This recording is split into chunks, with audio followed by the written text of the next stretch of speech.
12 ज्योतिर्लिंगापैकी देवस्थान आहे.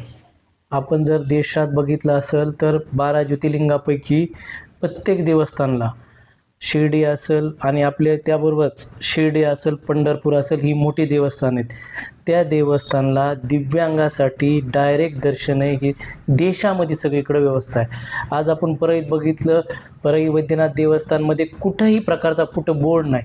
देवस्थानच्या वर जाण्यासाठी दिव्यांगाला कुठलाही रॅम्प नाही, ज्येष्ठ नागरिकाला जाण्यासाठी रॅम्प नाही. आमची मागणी की दिव्यांगाला डायरेक्ट दर्शन भेटावे. त्याचबरोबर आपण आत्ता विषय काढला, शिर्डी असेल, पंढरपूर असेल, आळंदी असेल, या देवस्थानला जी प्रॉपर गावातली लोक आहेत त्या गावातल्यासाठी एक गाव दरवाजा म्हणजे गावातल्या लोकांनी फक्त आधार कार्ड दाखवायचं आणि डायरेक्ट दर्शन करायचं.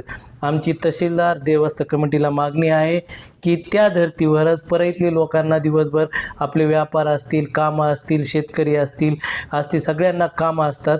जास्त बाहेरचे भाविक श्रावण महिना असेल किंवा दररोज 4-4, 5-5 तास रांगा लागतात. तेवढा वेळ परळीतला नागरिक थांबू शकत नाही, तो देवाच्या दर्शनापासून वंचित राहू शकतो.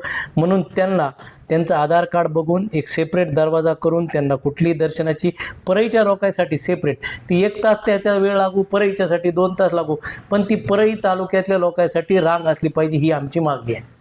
या संदर्भामध्ये तुम्ही अध्यक्ष किंवा सचिवांना काही चर्चा केली आहे? बिलकुल, मी त्यांच्याशी बोललो आहे, अध्यक्ष सचिवाला बोललो आहे, तहसीलदारांशी बोललो आहे. ते म्हणलेत आम्हाला एक वेळ द्या.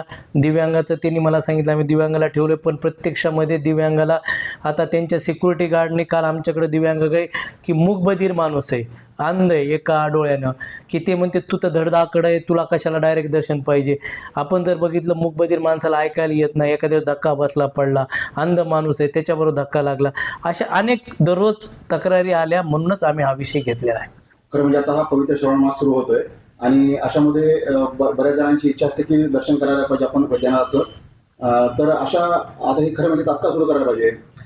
निश्चित त्यांनी आजची आज त्यांना जर आपल्याकडं आपल्या याच्यामध्ये देवासाठी प्रत्येकाला देवाच्या दर्शनाची श्रावण महिन्यामध्ये वैद्यनाथ ज्योतिर्लिंगाला अतिशय मोठं महात्म्य आहे आणि त्या काळामध्ये आपण देवाचं दर्शन घेतलं पाहिजे. ज्येष्ठ नागरिक आहेत, बऱ्याच आईवडिलांना आपल्या परळीतले लोक असतात की आईवडील आरोग्याची देवता आहे, तिथं नेऊन आपल्या एकदा श्रावण महिन्यात आईवडिलाचं दर्शन करायला पाहिजे.